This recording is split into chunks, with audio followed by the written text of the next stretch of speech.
father. with his faith. मैं इतना प्रभावित हुआ एक व्यक्ति के विश्वास से जो अंधे थे.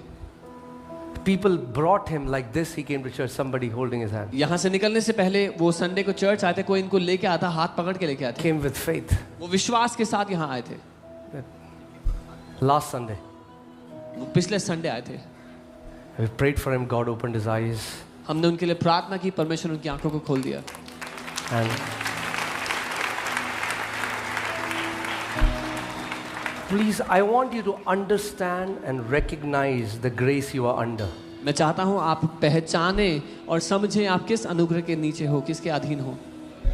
अब हल्की हल्की कुछ लोगों की आंखें खुल रही हैं. No. अभी भी खुल जाएं जल्दी. Gradually, some people's eyes are still opening up. I pray they'll open up faster. Because nations are going to open up. क्योंकि देशों के देश खुलने वाले हैं.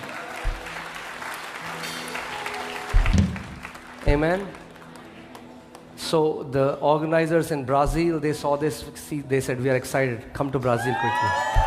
जो ब्राजील में ऑर्गेनाइजर्स हैं, हमने ये सब देखा और कहा हम उत्साहित हैं, आप जल्दी ब्राजील आओ. Okay, I think one thing. I said it, and I think it was just a slip of tongue. The FIFA World Cup is not in Brazil this year. FIFA World Cup has happened in that stadium. I wanted to say that. जो एक बात मैंने कही थी वो मैं स्पष्ट करना चाहता हूँ. फीफा वर्ल्ड कप इस साल नहीं है, उस स्टेडियम में हुआ था जिसमें हम जा रहे हैं. When the FIFA happened in Brazil, it's the same football stadium where FIFA happened. That's where the meeting is going to happen. जब ब्राजील में फीफा वर्ल्ड कप हुआ था तो जिस स्टेडियम में फुटबॉल मैच हुआ था उसी स्टेडियम में हम लोग जा रहे हैं.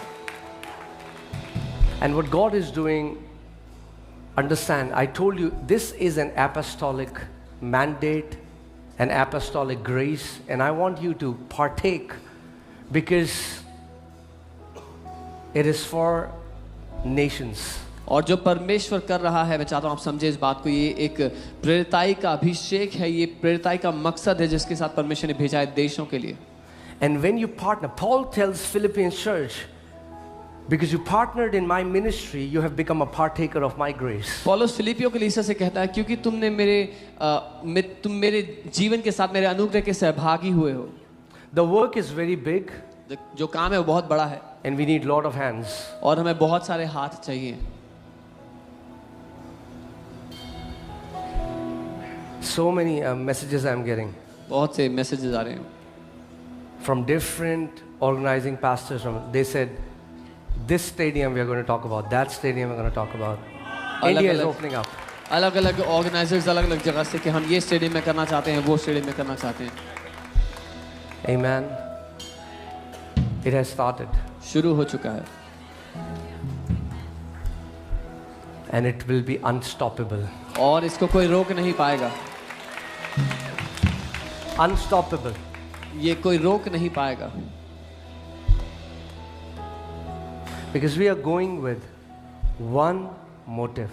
क्योंकि हम एक उद्देश्य के साथ जा रहे हैं. Is to exalt the word of God. कि हम परमेश्वर के वचन को ऊंचा उठाएं. And wherever we are going, there's something beautiful. बहुत सुंदर चीज जो प्रभु कर रहे हैं. एक यूनिटी लेके आ रहे हैं सारे पास्टर्स में, सारे लोगों में. God is bringing a beautiful unity among all the pastors, all the people. I think every big meeting we have done, God has healed pastors' heart and they have came together. हर एक बड़ी meeting जो हमने की वहाँ पर परमेश्वर ने pastors के दिल को चंगा किया, उनको साथ जोड़ा है. There's such a beautiful meeting in Nagaland. Nagaland में बहुत खूबसूरत मीटिंग रही. I know God has healed the wound that they carried for years. और परमेश्वर ने उस घाव को चंगा किया जो सालों से लेके चल रहे थे अपने अंदर.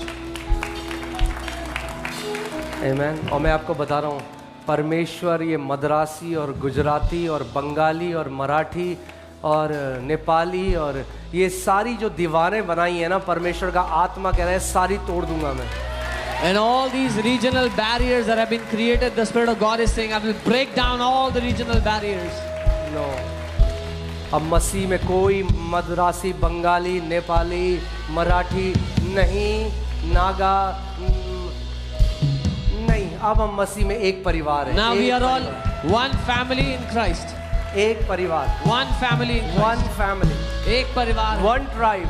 एक गोत्र. Say this after me. One family. एक परिवार. One tribe. एक गोत्र. One tribe.